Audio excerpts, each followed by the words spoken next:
श्री कृष्ण कहते हैं, मैं तुम्हारा बीता हुआ कल तो ठीक नहीं कर सकता, लेकिन तुम अगर वर्तमान में कुछ अच्छे कर्म करोगे तो तुम्हारा आने वाला कल जरूर उजागर करूंगा। जो बीत गया उसे पीछे मुड़कर देखने में कोई समझदारी नहीं। किसने क्या किया इन सबको याद करके दुखी होने से अच्छा है आगे देखो। तुम्हारे पास आगे देखने के लिए बहुत कुछ है। जीवन में एक साथी इतना सच्चा और अच्छा भी होना चाहिए कि जब हम गलत हों तो हमारी गलती बता सके, और जब हम सही हों तो हमारे साथ खड़ा रह सके। जो भाग्य में है वह भाग कर आएगा, और जो भाग्य में नहीं है वो आकर भी चला जाएगा। इसीलिए जो नहीं मिला है उस पर ध्यान मत दीजिए, जो मिला है उसे संभालिए। श्री कृष्ण कहते हैं, यदि ढूंढना ही है तो अपनी परवाह करने वालों को ढूंढो, क्योंकि इस दुनिया में आपको इस्तेमाल करने वाले तो आपको ढूंढ ही लेंगे। जब अकेले हो तो विचारों पर नियंत्रण रखो, जब दोस्तों के साथ हो तब मन पर नियंत्रण रखो, और जब गुस्से में हो तो फैसलों पर नियंत्रण रखो। जब आप अपने आप पर यकीन करने लगते हैं तभी आपके जीवन में चमत्कार होने लगता है। इंसान कर्म करने में तो अपनी मनमानी कर सकता है, मगर फल भोगने में कभी नहीं कर सकता। मनुष्य अहंकार और गलती के कारण महत्वपूर्ण चीजों से दूर रहता है। गलतियां सच नहीं बताते और अहंकार सत्य को देखने नहीं देता। अगर जिंदगी आपके साथ खेल रही है तो आप निश्चित ही एक बेहतरीन खिलाड़ी होंगे। जिंदगी का काम है ठोकर मारना, बिखरना या निखरना, ये तो आप पर निर्भर करता है। जब लोग पूछते हैं आप क्या काम करते हैं तो वो असल में हिसाब लगाते हैं कि आपको कितनी इज्जत देनी है। जिंदगी भगवान का दिया हुआ एक उपहार है, इसे यूं ही बर्बाद मत करो। जीवन में हमें कभी खुशी मिलती है तो कभी दुखों का सामना करना पड़ता है। जीवन यह एकमात्र ऐसा शिक्षक है जो परीक्षा पहले लेता है और शिक्षा बाद में देता है। आपका सम्मान उन शब्दों में नहीं है जो आपके उपस्थिति में कहे गए, बल्कि उन शब्दों में है जो आपकी अनुपस्थिति में कहे जाते हैं। जो व्यक्ति जिस लायक होता है वक्त उसे धीरे धीरे वहां पहुंचा ही देता है। छोटे और बड़े रास्तों पर नहीं, हमेशा सही रास्ते पर चलने का प्रयास करें। अगर आज के दौर में आप अपने मार्ग से भटक गए हैं तो आने वाला कल तुम्हें जीने नहीं देगा। एक दिन चुपके से कोई रिजल्ट तुम्हारे तकदीर के पन्ने पलट देगा। बस तुम हार मत मानना।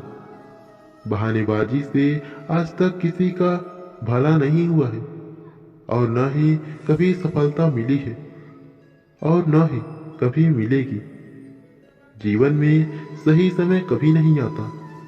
जब आप शुरुआत कर देते हैं वही सबसे अच्छा समय होता है।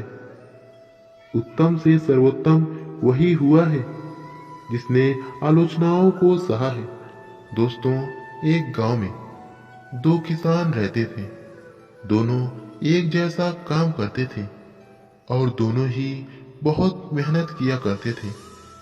लेकिन एक किसान जो था वो हमेशा शांत और रोता रहता था कि भगवान, तूने मुझे यह कुछ नहीं दिया है, और भी तो कैसी जिंदगी दी है, यह भी भला कोई जिंदगी होती है। वो हर वक्त रोता रहता था। लेकिन जो दूसरा किसान था वह अपनी मस्ती में मग्न रहता था। कभी भी खुद को कोसता नहीं था और हर वक्त खुदा का शुक्र अदा करता था। कुछ समय पश्चात मरने के बाद दोनों किसान भगवान के पास पहुंचते हैं। उन्हें देखकर भगवान बोलते हैं, बताओ बेटा, तुम क्या चाहते हो? पहला किसान ने गुस्से में बोला, भगवान, तू मुझे कैसी जिंदगी दी थी? वह भी भला कोई जिंदगी होती है? जब भी पैसा आता था किसी न किसी को देना पड़ता था। अब मुझे ऐसी जिंदगी दो कि मुझे बस उसमें देना ना पड़े, बल्कि मुझे मिलता रहे और मैं लेता रहूं। भगवान ने बोला, ठीक है, तुम्हारी दुआ मंजूर होगी। और दूसरे किसान से भगवान बोले, बताओ बेटा, तुम क्या चाहते हो? दूसरा किसान बोला, भगवान, तुम इतनी अच्छी जिंदगी दी थी कि तुझसे मैं और क्या मांगू? इतना अच्छा परिवार दिया था, इतना अच्छा गांव दिया था, अच्छा काम दिया था, खाने की कभी कमी नहीं हुई, कभी भी भूखा नहीं सोने दिया। बस एक बात की कमी रह गई थी कि जब भी मेरे दरवाजे पर कई भूखे लोग आते थे तो मैं पेट भर कर खाना नहीं खिला सकता था। बस कुछ ऐसा कर दीजिए कि अगले जन्म में मेरे दरवाजे से कभी कोई खाली पेट वापस ना जा सके, मैं उसे देता रहूं। भगवान ने बोला, ठीक है, तेरी दुआ भी मंजूर है। दोनों का फिर से जन्म उसी गांव में हुआ।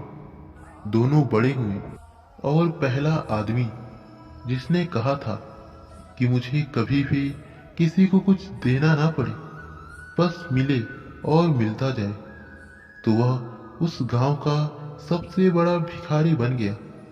उसे बस लोग देते गए। और दूसरा आदमी जिसने बोला था कि मेरे दरवाजे से कभी कोई भूखा ना जाए, वह बना उस गांव का सबसे अमीर आदमी। दोस्तों, इस कहानी से हमें यह तो समझ आता है कि किसी भी चीज को देने से हमारा कभी कुछ कम नहीं होता, चाहे वो रोटी हो, पैसा हो, ज्ञान हो या कोई अन्य वस्तु। और रही बात दान पुण्य की, तो दान पुण्य करते वक्त हमारे अंदर जो फीलिंग होती है, वह फीलिंग बड़ी ही कमाल की होती है। दोस्तों, इस वीडियो में बस इतना ही। मिलते हैं अगली वीडियो में। तब तक के लिए अपना ख्याल रखिएगा और ऐसे ही रोज मोटिवेशनल वीडियो पाने के लिए वीडियो को लाइक और चैनल को सब्सक्राइब करके बेल आइकन जरूर प्रेस कीजिएगा। राधे राधे।